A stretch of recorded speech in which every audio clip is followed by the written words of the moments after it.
Our species may be part of the food chain of cosmic parasites that feed on polarized energy, or a victim of deception, designed to hide our true destiny from us.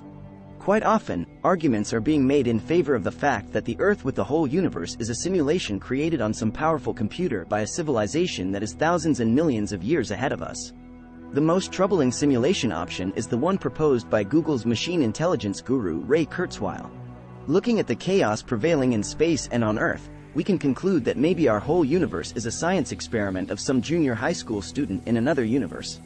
This would mean that our Creator, who inhabits some other dimension, may not care about his plan and the consequences of its existence. He is completely indifferent to the fate of intelligent beings within the simulation, that is, of us. He does not feel responsible for correcting errors in the simulation in any way, and our attempts to modify and all the prayers are completely meaningless and not effective. Perhaps, the system in which we work was created solely to gain power over the infinite human consciousness, which serves as a source of energy for some creatures. The amount of evil and suffering indicates that these creatures are fed mainly on our negative energy. Maybe the goal of these creatures is to control the flow of chakra energy. Population control is possible by the constantly created illusion of division and competition. Elites gained an understanding of the universal laws of the universe and the illusion of enlightenment. From top to bottom, they were programmed to think that they are someone special and should hide their knowledge from other people. The hierarchy of power does not end with earthly elites and goes far beyond our system. People are not the last link in the space food chain. An intriguing explanation of who controls the entire system is given by James Mahu, known from the Wingmakers Project.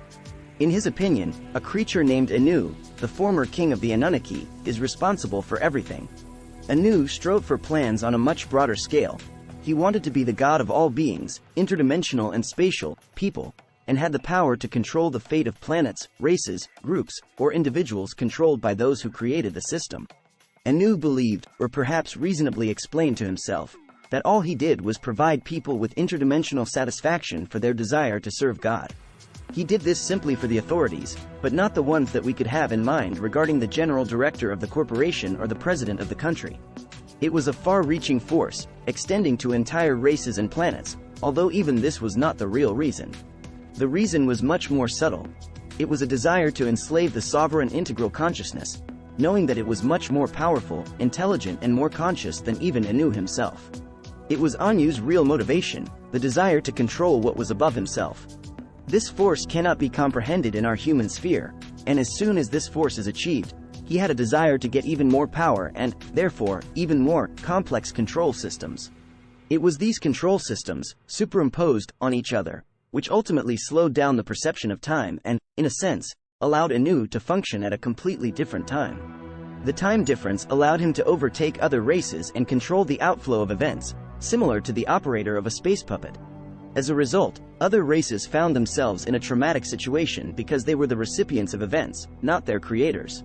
They were outside the stream of creation, still trying to keep up with him, while Anu was thousands of miles ahead, counting his movements, which other races might face at a completely different time. So, where's the truth? Even if we were to be astral puppets in the game, then most likely, we cannot find out a dimension that clearly testifies something. We should try to reveal various features and take courage to talk loudly about them.